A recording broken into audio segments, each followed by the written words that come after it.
Doncs aquest any, enguany, Plaça Catalunya podem dir que és la plaça dels somnis. Tot l'argument, tot el fil argumental que tenim de la proposta, tot cultural, passa per través dels somnis, per somiar. Volem que aquesta plaça sigui una plaça on, en l'època que estem, on puguem somiar coses pel futur que es facin realitat.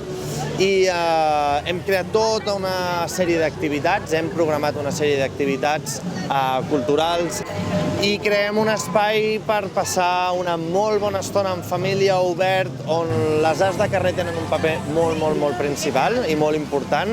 Hi ha jocs musicals, hem tingut cultura urbana, claquet, malabaristes, doncs poder passar una estona molt agradable, allunyant-se una mica de tot el que és el Nadal, de compres, i fer un espai, tenim com aquesta cúpula més íntima, volem crear aquest espai més íntim i més familiar.